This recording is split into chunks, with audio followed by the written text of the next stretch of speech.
Gênesis 3. Consegue tirar um pouco essa chadeira depois?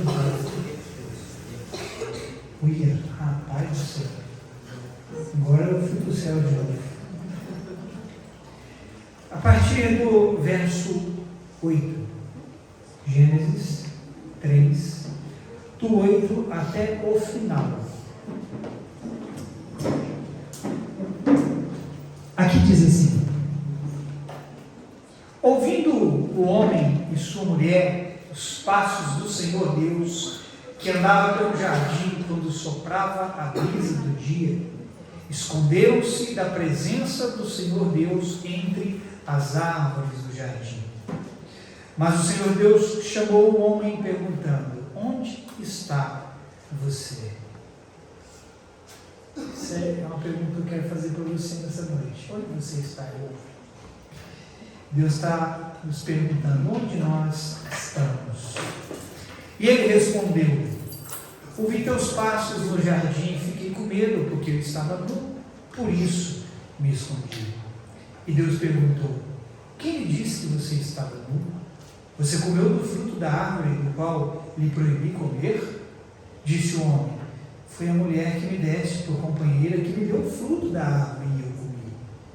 O Senhor Deus perguntou então à mulher: que foi que você fez? Respondeu a mulher: a serpente me enganou e eu comi.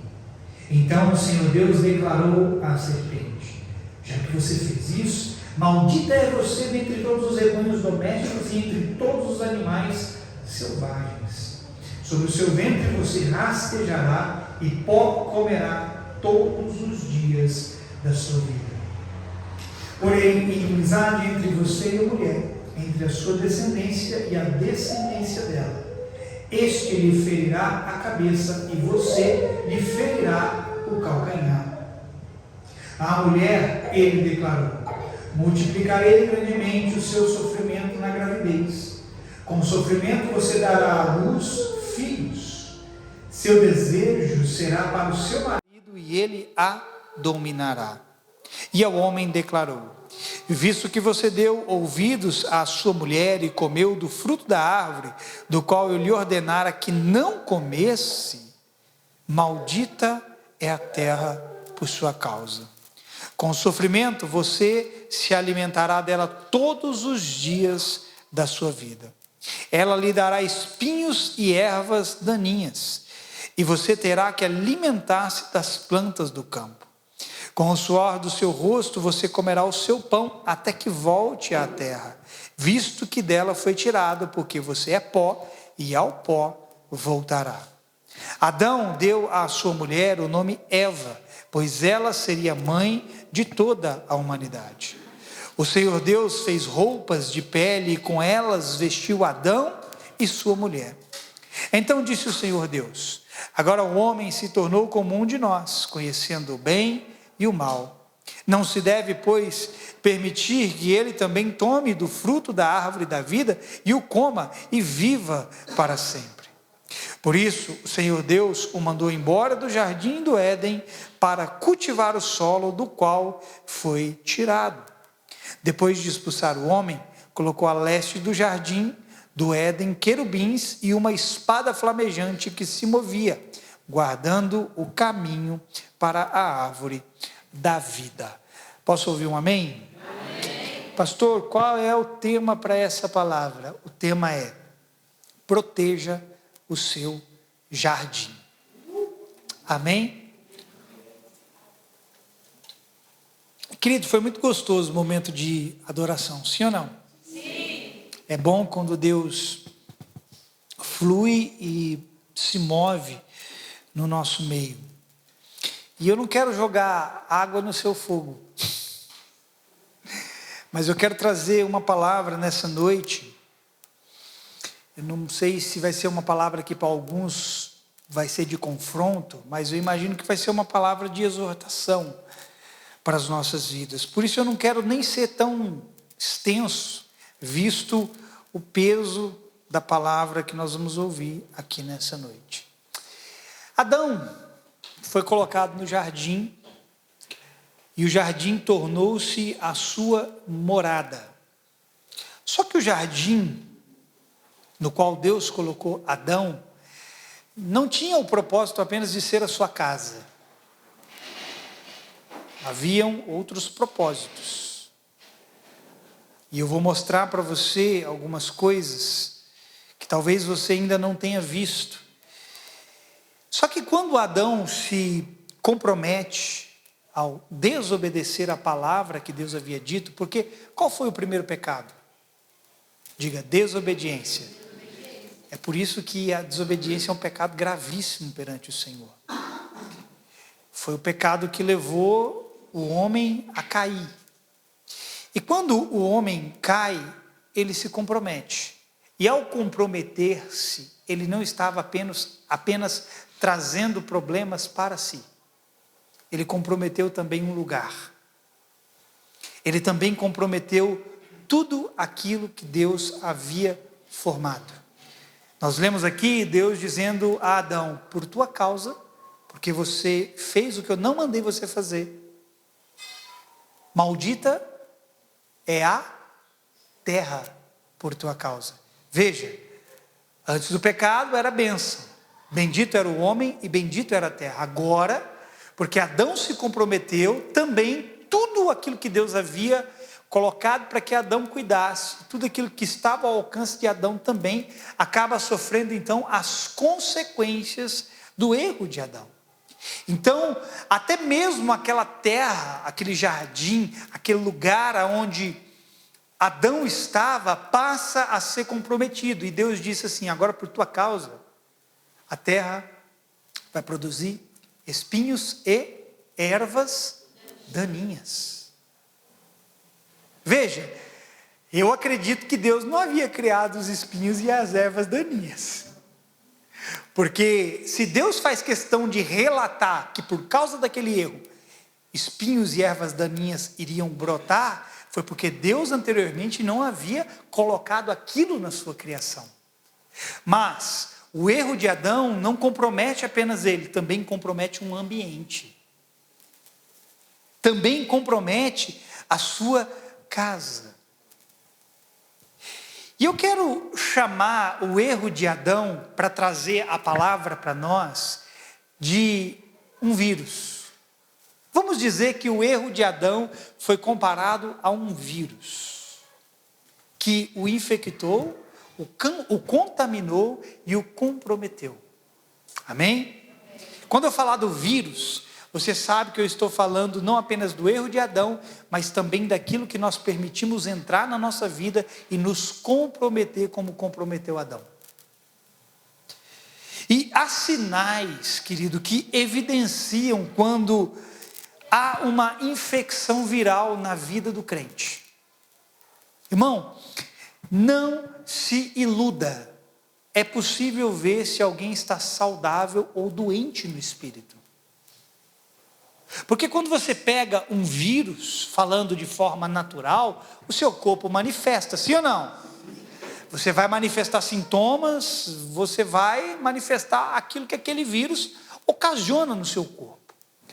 No sentido espiritual, quando nós estamos infectados, contaminados, um vírus entrou para dentro de nós, nós também vamos apresentar sinais de coisas espirituais. E a consequência dessa infecção espiritual é nos levar a coisas que aconteceram com Adão. O que aconteceu logo depois que Adão peca? Se você prestar atenção na sequência dos fatos, Deus veio fazer o que ele fazia todo dia com Adão. Veio o quê? Se encontrar com ele, sim ou não? Mas qual foi a primeira atitude de Adão depois que o vírus entrou? Qual era o vírus? Era o pecado da desobediência. Quando eu falar do vírus, eu estou falando do pecado. Ou de qualquer outra coisa que você está permitindo entrar e que está roubando você de Deus, que está afastando você de Deus. Mas a primeira atitude de Adão, depois que ele foi infectado, foi se esconder. E qual é a desculpa dele? Eu tive medo. Ora, por que Adão teve medo? Agora, como a serpente diz, e até o próprio Deus diz aqui, no verso 17, Verso 16, que eles haviam se tornado como Deus, conhecedores do bem e do mal. E aí você vai me perguntar, pastor, quais são esses sinais que evidenciam que um vírus entrou na minha vida e está me deixando enfermo espiritualmente? São esses sinais que eu quero apontar aqui nessa noite. E primeiro, nós vamos entender que o jardim, porque ele faz parte disso, é uma das coisas que nós perdemos quando estamos infectados. A primeira coisa que nós temos que entender é que o jardim não era apenas um lugar de morada, mas era também um lugar de encontro.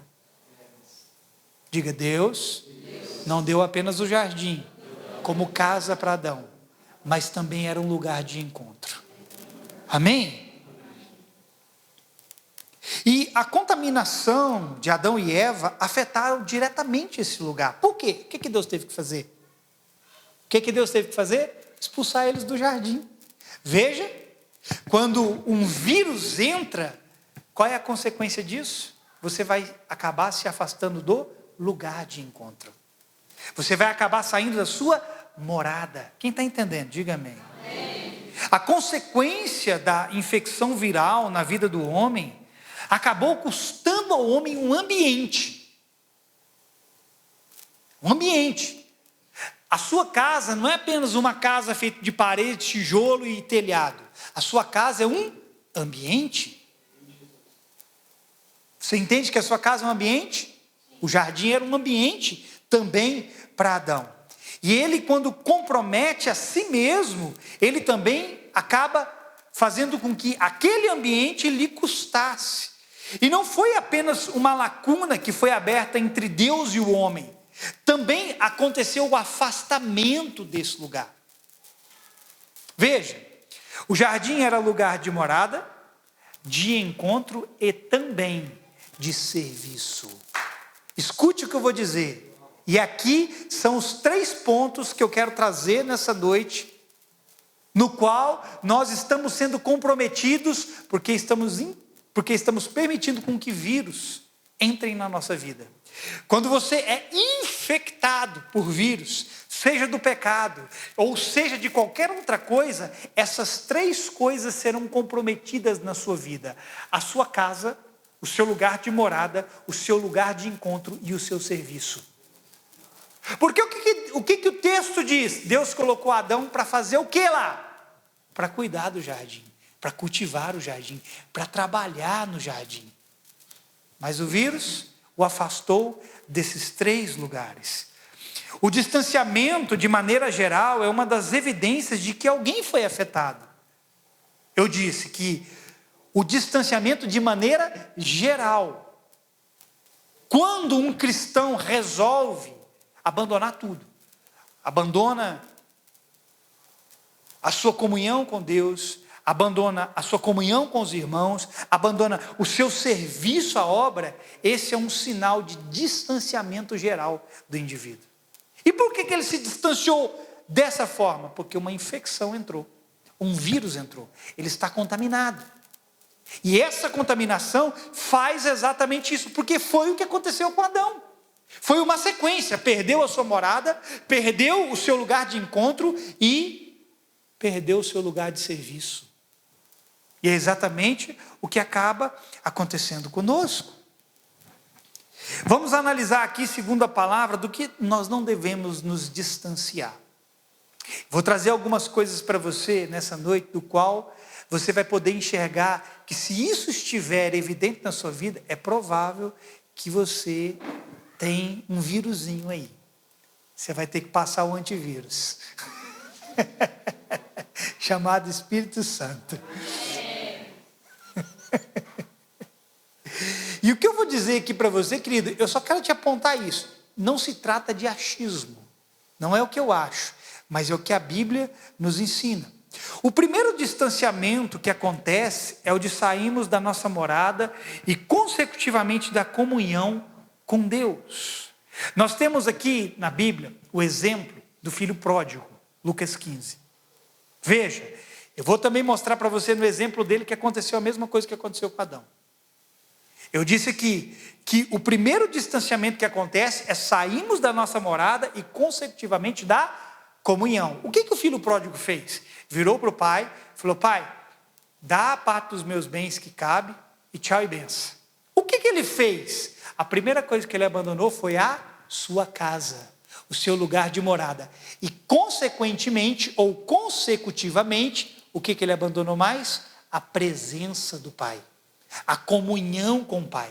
Então veja que quando um vírus entra, você começa a perder coisas. O seu lugar de morada e a sua comunhão com o seu pai. E ele abriu mão da comunhão que poderia ter em casa para se envolver com aquilo que estava do lado de fora de casa. Às vezes, o que nos infecta não é nem o pecado, mas é apenas queremos viver a nossa própria vida ao nosso próprio jeito. Porque aqui o filho pródigo, ele decidiu sair da sua casa e levar a vida do seu jeito. Ele não queria mais o envolvimento com a casa e nem o envolvimento com o pai, nem a comunhão com o pai. Ele queria agora se envolver com as coisas que estavam do lado de fora de casa. E a consequência, você já sabe. E um dos sinais apresentados por Adão, depois de ser infectado com o vírus do pecado, foi se esconder do quê? Diga, da comunhão. Adão se escondeu da comunhão. Por quê? O que diz o texto? Que Deus veio fazer a mesma coisa que ele fazia sempre. Na viração do dia, Deus vinha ter com Adão. Na viração do dia, Deus vinha se relacionar com Adão. E Adão se esconde. Pastor, mas ele se escondeu porque ele teve medo de Deus. Isso não é importante, querido. O fato é que essa infecção causou de resultado na vida dele, que foi afastá-lo do encontro com o seu Criador. Irmão, alguns de nós aqui estamos nos afastando do encontro com o nosso Criador, com o nosso Pai. E talvez você não está entendendo, ou você nem parou para tentar entender o porquê que você se afastou tanto. Por que você foi para tão longe? Ah, pastor, mas foi por causa desse problema, exatamente, foi um vírus que entrou aí e que te afastou dele. Foi algo que contaminou você e levou você para um outro ambiente. Nós começamos a nos esconder pouco a pouco, quando estamos enfermos por dentro. Até chegamos ao ponto onde não fazemos mais questão de ter um encontro com Ele. Eu acho engraçado, muitos cristãos não fazem questão de ter um encontro com Ele mais. Ora, irmão, o que faz de você um cristão é estar com Cristo. Você entende isso? O que te faz um cristão? Diga, estar com Cristo. Agora, se você se denomina um cristão e não quer ter um encontro com Ele, que cristão que você é? E pouco a pouco, querido, parece que nós vamos deixando de fazer questão de estar aos pés dEle, de nos encontrarmos com Ele. Sabe, embora a palavra aqui não diga, eu imagino que havia uma expectativa em Adão, de todos os dias ele poder se encontrar com o seu Criador. Eu fico imaginando Adão, aquela expectativa, eu não sei, provavelmente o dia terminava como termina, às 6 horas, né, na viração do dia. Eu fico imaginando Adão lá, sentado no banquinho que ele fez, ou balançando na rede lá, e esperando lá, cadê ele? Olhando no relógio que não tinha, está chegando, já está na hora, todo dia ele vem no mesmo horário, ele não atrasa. Rapaz, ele veio ontem, ele começou a me contar umas histórias, uns negócios, rapaz, eu quero ouvir a próxima. Ele começou a me mostrar algumas coisas, pelo que eu fui criado, para que eu fui criado. Rapaz, isso causou um negócio tão diferente dentro de mim. E eu imagino Adão naquela expectativa de todos os dias poder se encontrar com ele. Só que aí ele perde isso, e quando nós perdemos a expectativa de algo, nós acabamos nos interessando cada vez menos por aquele algo. Veja, Talvez alguns de nós perdemos a expectativa do encontro com Ele. E tudo que você perde a expectativa, você acaba se afastando. Porque o que é expectativa? É você esperar que algo pode acontecer e te surpreender. Isso é expectativa. Ora, você tem expectativa de coisas ruins? Só se você for louco. Mas você acaba muitas vezes esperando coisas ruins, sim ou não? Mas a expectativa de Adão era algo bom, porque ele estava esperando por Deus. E quando nós perdemos essa expectativa do encontro, querido, de estarmos com Ele, cada vez menos eu espero por aquele algo, porque minha expectativa está indo embora. E aí você não entendeu que você está perdendo as expectativas, porque alguma coisa contaminou você por dentro. Alguma coisa está tornando você internamente doente. E nesse período começamos a nos distanciar de pequenas coisas que envolvem a Deus. Eu fico observando, irmão, assim, eu não preciso ir para fora, só olhar aqui para dentro. Eu vou olhar dentro da casa dos outros para quê? Eu posso olhar para dentro da minha casa. Eu fico observando, nós começamos, é assim ou não é? Seja sincero, é assim ou não é? É assim ou é o quê, pastor? Eu nem falei nada.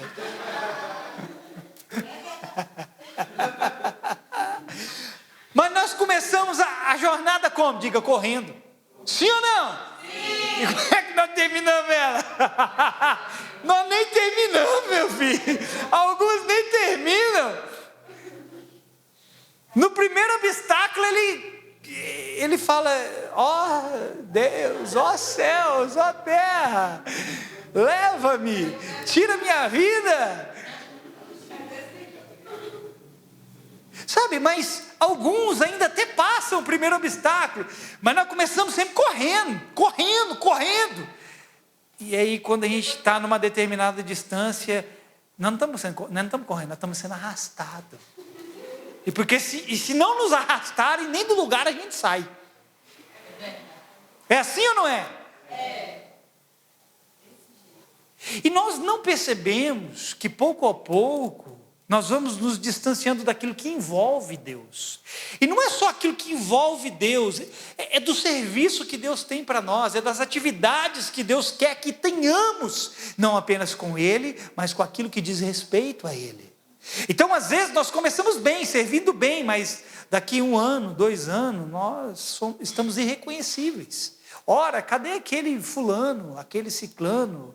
Cadê ele, cadê ela que era tão prestativo e agora não se dispõe para mais nada, não quer saber de mais nada, ele não liga para mais nada, ele sempre chegava meia hora antes, agora ele chega meia hora depois. Isso quando vem. Ora, ele era tão prestativo, agora ele quer com que alguém o sirva. Cadê? Sabe, irmão, nós vamos pouco a pouco nos distanciando das coisas que envolvem a Deus. Não só apenas nos tornamos menos frequentes em sua presença, mas também menos frequentes naquilo que o envolve. Se você deixa com que a sua comunhão com Deus se torne menos frequente, automaticamente isso vai respingar naquilo que você deve estar envolvido da parte de Deus. Ora, irmão, eu já vou chegar nisso, não vou falar agora não. Mas se você está com Ele, obviamente você vai também querer estar envolvido com o que é dele. Só que aí nós olhamos para as pessoas, elas começam bem, mas daqui a um tempo elas não querem estar envolvidas com mais nada do que diz respeito a Ele. Por quê? Diga, porque o vírus entrou. Diga de novo, porque o vírus entrou.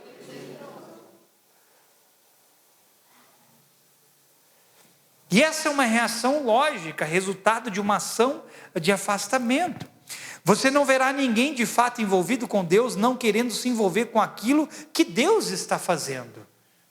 Um dos resultados de alguém que tem estado com Deus é querer servir onde Deus está.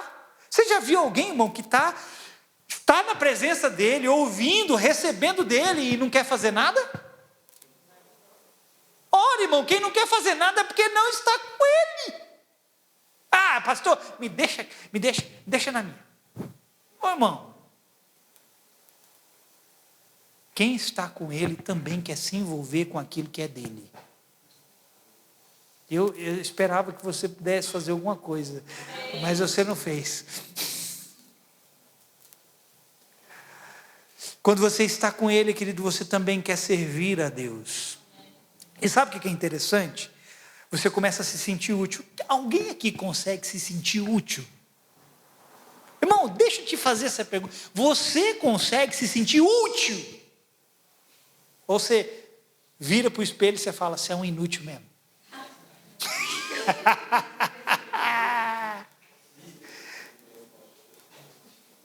Eu não presto para nada.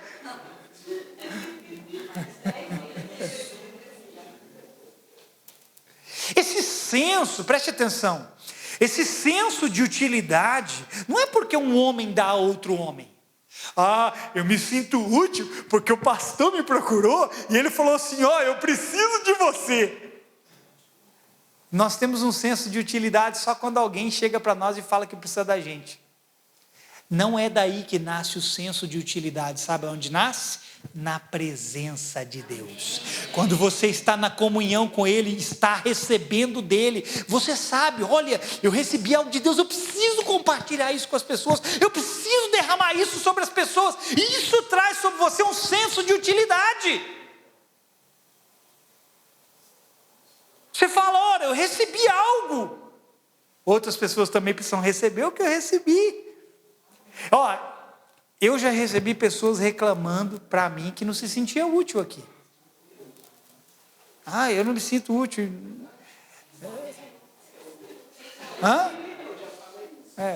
Mas não é nenhum dos que está aqui, é quem não está aqui.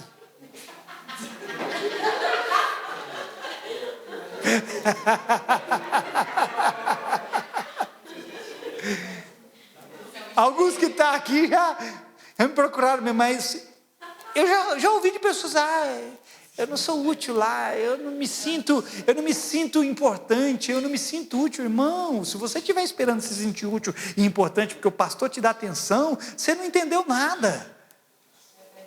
Talvez você teve um encontro raso e superficial com a presença.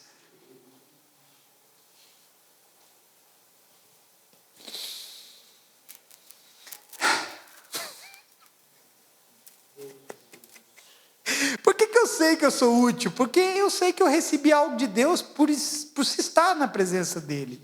Quando acabamos não nos preocupando mais com a comunhão, pequenas coisas começam a ser postas de lado. Irmão, é sério o que eu vou dizer. Quando você começa a colocar pequenas coisas aonde Deus está de lado, é porque você deixou de se importar com a comunhão. É consequência. Você está com Deus, você quer fazer para Deus. Quando você não quer mais fazer para Deus, é sinal de que você parou de estar com Deus. É consequência. Pequenas coisas começam a ser postas de lado porque se tornam menos importantes. Mas antes de sermos infectados, não as tratávamos assim. Escute o que eu vou dizer agora. Antes, trazer um copo de água para o pastor era algo digno e louvável. Hoje em dia, se eu não pedir para alguém trazer para mim, meu amigo, eu faço...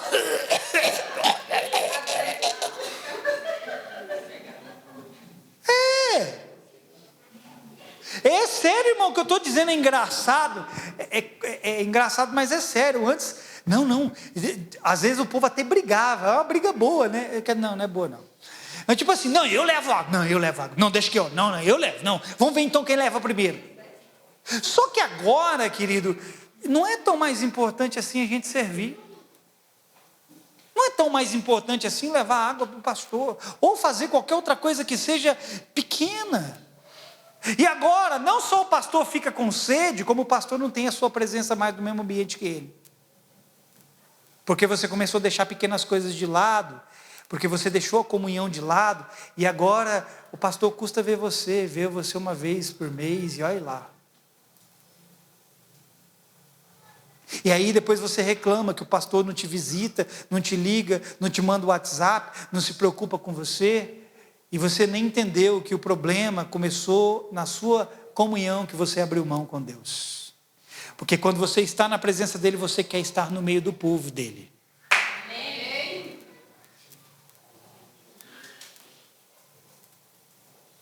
Não nos afastamos apenas do estar com ele, nos afastamos também do serviço, das atividades que o envolve. Não é tão importante estar mais nas atividades do corpo, afinal, minhas próprias atividades se tornaram mais importantes. Tem um monte de gente fazendo isso. Ora, eu vou, pastor, é o seguinte, eu não posso fazer mais isso, pastor. Irmão, por que você não pode?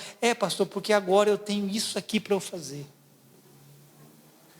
Tá ok, eu vou te dizer uma coisa, se aquilo que você abriu mão, foi algo que o pastor te deu para fazer, e não foi o que Deus te deu para fazer, legal.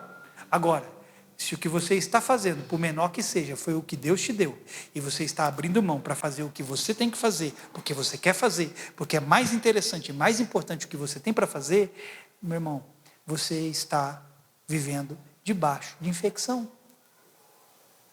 Está roubando você do serviço. Está roubando você da atividade que Deus quer que você tenha. Irmão, Deus não nos quer como água parada. Foi por isso que ele disse que o Espírito Santo jorraria do nosso interior. Fluiria do nosso interior. Nós temos que nos mover. Mas alguns de nós não quer. Por quê?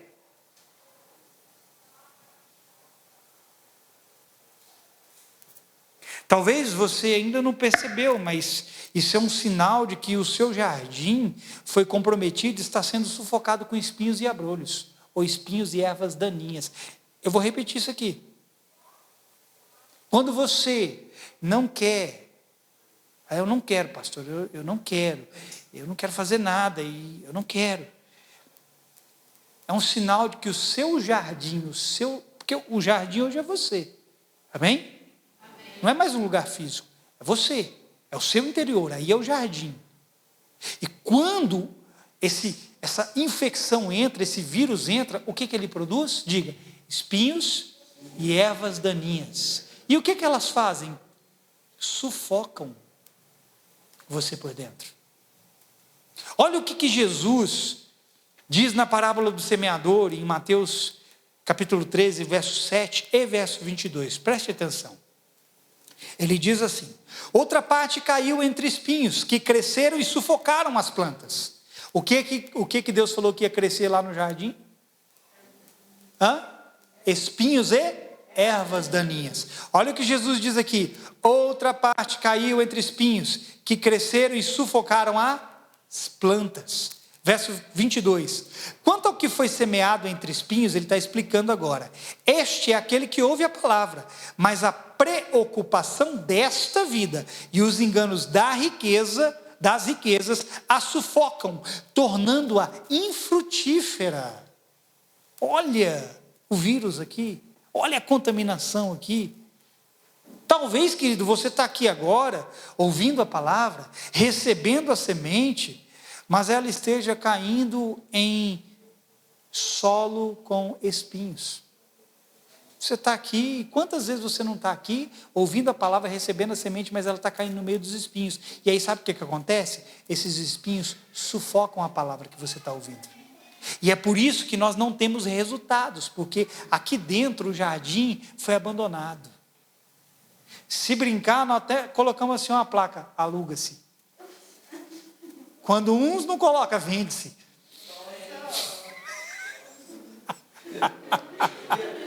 Estou vendendo meu jardim. Mas aí você para de cuidar, querido, porque veja, tudo que eu estou falando para você está no texto de Gênesis. Deus mandou Adão cultivar o jardim. Cuida dele, Adão. Mas aí, nós acabamos sufocando a palavra que estamos ouvindo, a semente que estamos recebendo, por causa desses espinhos. E o que Jesus, preste atenção, o que Jesus chama esses espinhos? Olha o que ele diz que são esses espinhos: a preocupação dessa vida e o engano das riquezas. Rapaz, nada rouba mais você e a mim da presença de Deus, da comunhão com Deus e do serviço a Deus do que essas coisas. Volta Volta e meia alguém, pastor, eu não posso fazer mais isso, por quê? Porque começa a se preocupar com as coisas dessa vida. Pastor, eu não posso, eu não tenho mais tempo, por quê? Porque eu preciso ganhar dinheiro, eu preciso ficar rico. E aí, Jesus vem e chama essas coisas de espinhos. E aí você vem para cá, você ouve uma palavra como essa, e você dá de ombro, porque para você não interessa mais. Você quer viver preocupado com as coisas dessa vida, e você quer alcançar riquezas. E aí qualquer palavra que você ouve é sufocada. Nós deixamos de lado as atividades do céu, para nos preocuparmos com as coisas desta vida. Alguns o fazem porque passam a mirar nas riquezas terrenas, e se esquecem que o chamado é o reino de Deus e a sua justiça em primeiro lugar. Irmão, a palavra não mudou. Vira para o seu irmão e diz: irmão, a palavra não mudou, ela continua sendo Mateus 6,33. Buscai, pois, em primeiro lugar o reino de Deus e a sua justiça, e essas coisas vos serão acrescentadas. A palavra não mudou.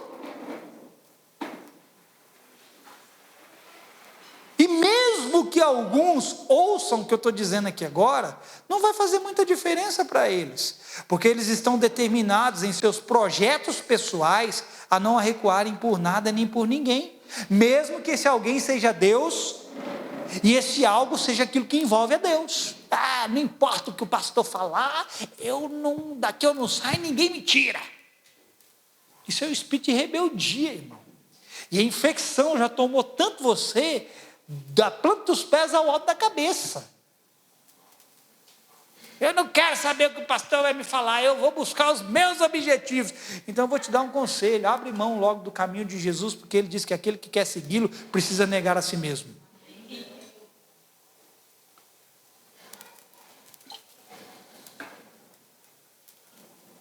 Sabe, escute, eu vou te dar essa palavra, para você guardar ela.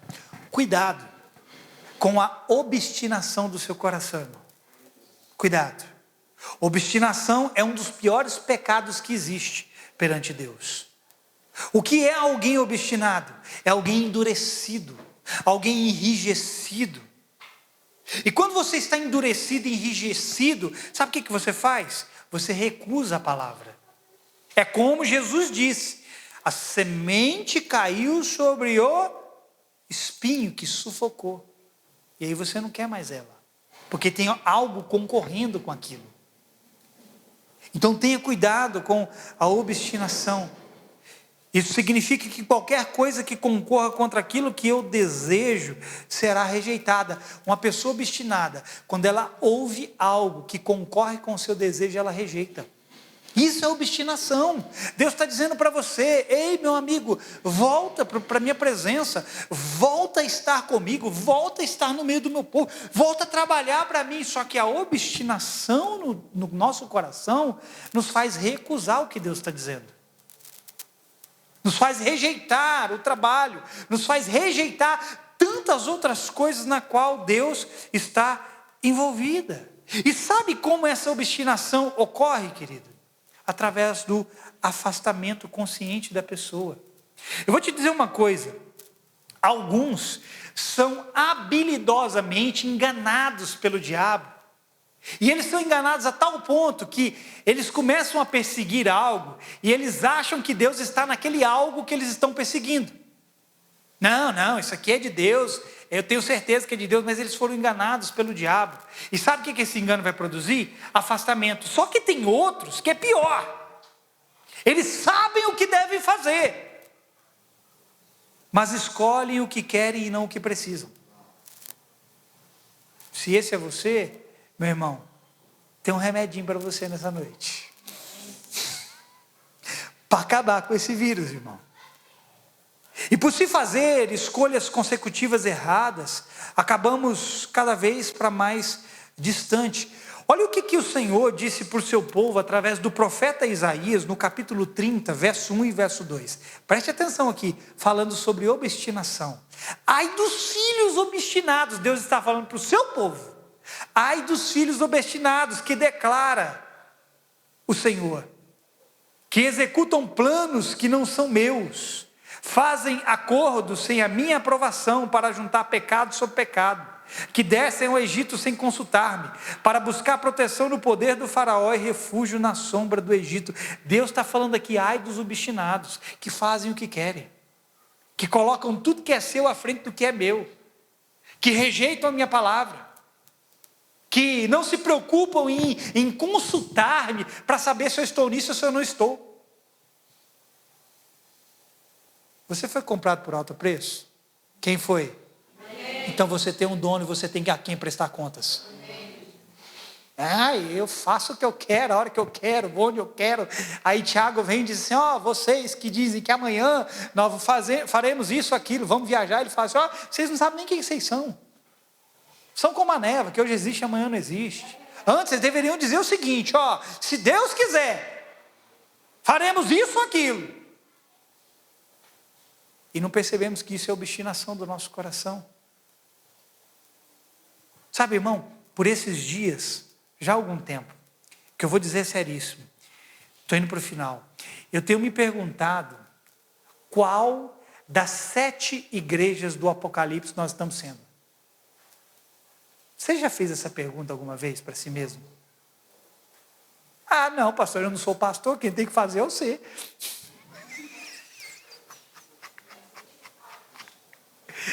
Embora Jesus fale ao anjo da igreja, a mensagem é para a igreja, ou seja, é para o corpo, é para todo mundo. E querido, sério, eu tenho me perguntado qual igreja nós estamos sendo dessa do Apocalipse, qual dessas 7 igrejas? Porque lá, se você ler Apocalipse capítulo 2 e Apocalipse capítulo 3, só 2 igrejas Jesus não tem contra elas. Só 2 igrejas Jesus não pronuncia os seus contras, que era a igreja de Esmirna e de Filadélfia. As outras 5 igrejas, Jesus diz assim para elas, tenho, porém, contra você isso. E a gente acha ruim quando o pastor vem aqui e fala alguma coisa para nós. Aí Jesus vira para nós e fala assim, eu tenho, porém, contra você isso. Ora, irmão, é Jesus que está falando para a sua igreja. Das 7, só 2 não foi reprovada. As outras 5 ele falou, eu conheço as obras de vocês. Eu sei o que vocês fazem. Porém, eu tenho contra vocês isso. Sabe o que Jesus estava fazendo? Jesus estava apontando o vírus que havia comprometido aquelas igrejas. Porque aí ele diz, aí no meio de vocês, lá para Éfeso, a primeira igreja, ele fala assim, eu tenho contra você que você abandonou o seu primeiro amor. Será que nós estamos sendo dessa igreja? Que perdeu o primeiro amor? Para outra, ele vira e diz assim, eu tenho contra vocês que aceitam uma doutrina de Balaão, e Balaão ensinou a armar ciladas contra o povo de Israel, e Balaão amava o dinheiro, e ensinava o povo a se prostituir com os ídolos. Para outra igreja ele falou assim, eu tenho contra vocês que vocês toleram Jezabel, que também ensina os meus servos a se prostituírem, contaminação sexual, prostituição. Espero que essa não seja o nosso caso.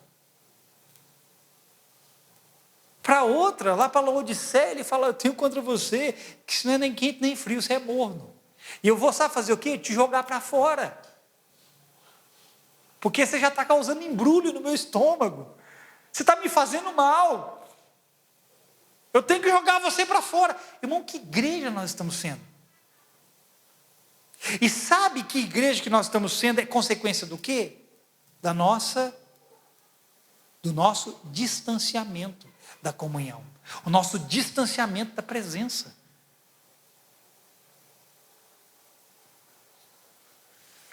A pergunta que eu te faço é, o que está te comprometendo? Porque certamente há espinhos e ervas daninhas nascendo no terreno da sua vida que estão te sufocando. Irmão, responda para si mesmo e seja sincero. Você acha que você hoje é a mesma pessoa de antes? A vida do crente, ela deve ser para cima ou para baixo? Para cima. As duas coisas. Para baixo significa na entrega a Deus para que ele possa subir.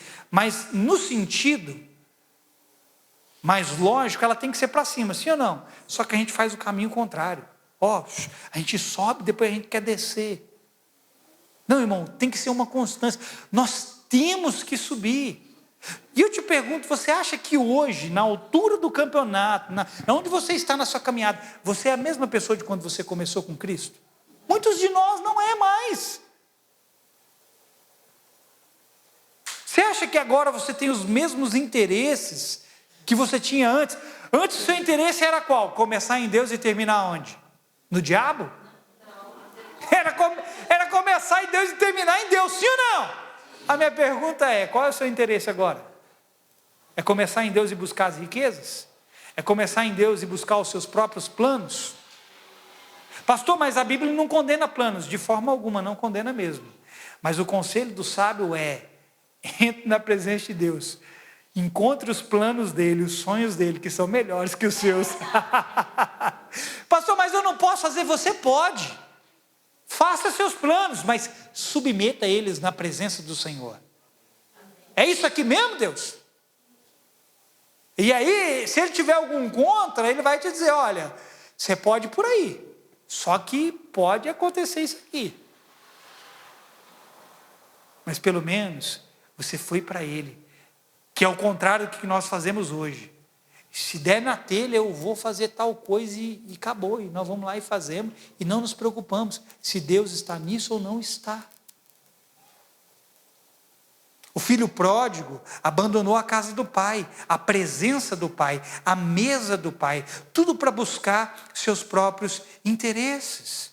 Não é normal perdermos o interesse por aquilo que envolve a Deus. Isso nos mostra que há uma serpente no jardim liberando seu veneno. Vou te dar uma palavra. Se você perdeu o interesse, não apenas por Deus, mas por aquilo que envolve Deus, e pelo trabalho, pelo serviço, pelas atividades de Deus, tem uma serpente no seu jardim envenenando você. Quem estava com Eva? A serpente. Irmão, pisa na cabeça dessa serpente. Chuta ela para fora do seu jardim, amém? E aí você vai me perguntar, pastor, o que eu faço então? Diante de tudo isso aí que você falou, vou terminar. O que eu faço? O que Deus fez quando ele expulsou Adão e Eva do jardim? O que diz o texto? Deus colocou querubins e uma espada o quê? De fogo.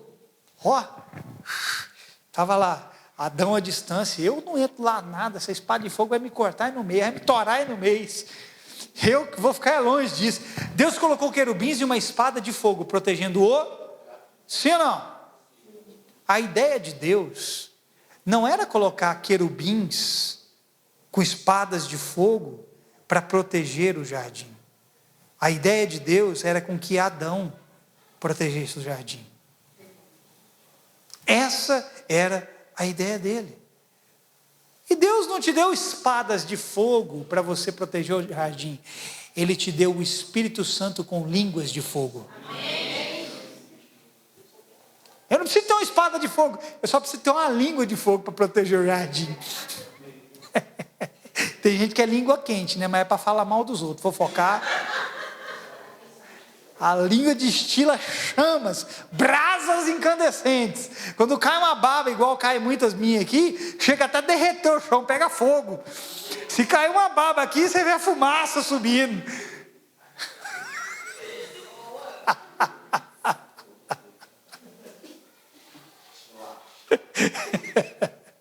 Agora pensa comigo.